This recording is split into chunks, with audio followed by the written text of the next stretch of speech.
താമരശ്ശേരി ചുരത്തിൽ ലോറി കേടായി കുടുങ്ങി. ചുരം 8-ാം വളവിൽ ഭാഗിക ഗതാഗത തടസ്സമുണ്ടായി. അഞ്ജന സുകുമാരൻ ചേരുന്നു വിവരങ്ങളുമായി. അഞ്ജന, ഗതാഗത തടസ്സം ഭാഗികമായി ഇപ്പോഴും തുടരുന്നോ?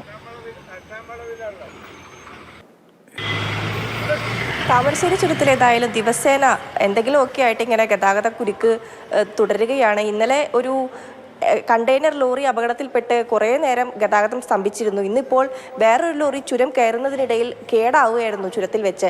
ചുരത്തിലെ 8-ാം വളവിലാണ് ഈ ഒരു സംഭവം ഉണ്ടായിരിക്കുന്നത്. ഇന്ന് രാവിലെ 7 മണിയോട് കൂടിയാണ് ഈ സംഭവം. ചുരം കയറുന്നതിനിടയിൽ ഒരു ലോറി കേടുപാട് സംഭവിക്കുകയായിരുന്നു. ലോറിയുടെ ജോയിന്റിന് കേടാവുകയായിരുന്നു. അപ്പോൾ ലോറി അവിടെ കുടുങ്ങിക്കിടക്കുകയാണ് ഇപ്പോഴും. ഏതായാലും മെക്കാനിക്ക് പുറപ്പെട്ടിട്ടുണ്ട് ലോറി ശരിയാക്കാനായിട്ട്. ഇതിനെ തുടർന്നിട്ട് ഏതായാലും ആ സ്ഥലത്ത് ചെറിയ രീതിയിൽ ഗതാഗതം സ്തംഭിച്ചിട്ടുണ്ട്.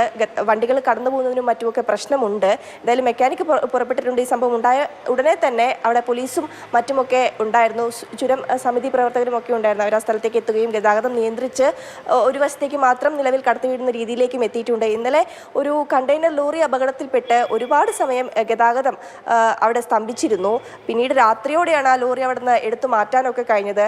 അപ്പോൾ ഏതായാലും മെക്കാനിക്ക് പുറപ്പെട്ടിട്ടുണ്ട്. വൈകാതെ തന്നെ ലോറിയുടെ പ്രശ്നം പരിഹരിച്ച് ഗതാഗതം പഴയ രീതിയിലേക്കാവുമെന്നാണ് കരുതുന്നത്.